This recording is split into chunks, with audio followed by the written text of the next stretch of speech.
အခြေခံပညာထပ်တန်းပြီးသွားတဲ့သူတွေအတွက်ကအင်္ဂလိပ်စာသင်တန်းတက်မယ်ဆိုရင် basic grammar တို့ basic force key တို့တက်လို့ရတယ်။ဒါပေမဲ့ကိုက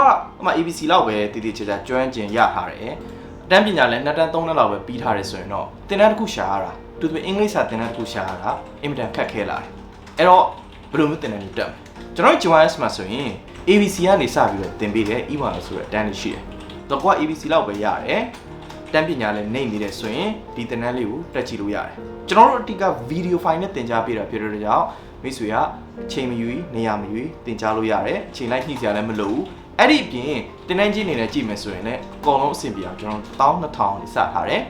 ဆိုတော့အဆင့်3ဆင့်ရှိတယ်ကျွန်တော်တို့သင်တန်းမှာပထမအဆင့်ဒုတိယအဆင့်တတိယအဆင့်အဆင့်3ဆင့်လုံးတစ်ခါတည်းတက်မယ်ဆိုရင်တော့ကျွန်တော်လက်ရှိ promotion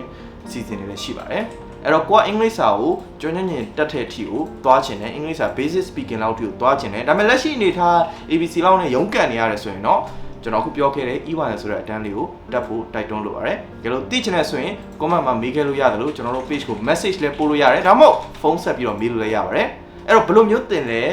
ပြီးတော့ကျွန်တော်တို့ဒီသင်တန်းကိုတက်ခဲ့တဲ့ကျောင်းသားတွေကဘယ်လိုမျိုး review တွေပေးခဲ့လဲဆိုတာကိုကျွန်တော်ဒီ video လေးရဲ့နောက်မှာဆက်ပြီးတော့တင်ပြပေးပါမယ်။အားလုံးအခုလိုနားထောင်ပြီးတော့ကျေးဇူးများတင်ပါတယ်ကျွန်တော်နာမည်ပြည်ဖုံးပါဂျီမတ်စကာပါ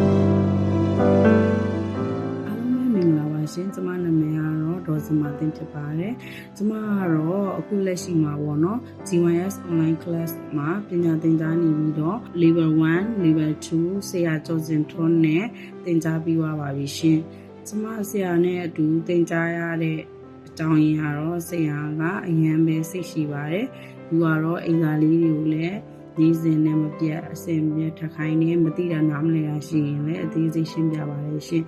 ကလေးအတွက်လည်းအဆင်ပြေပါတယ်ပြီးတော့အခုလိုမျိုးပေါ့နော်အချိန်မပေးနိုင်တဲ့ဖေမေမေတွေအတွက်ဆိုရင်တော့ဒီ GYS online class လေးကအချိန်မရွေးပေါ့နော်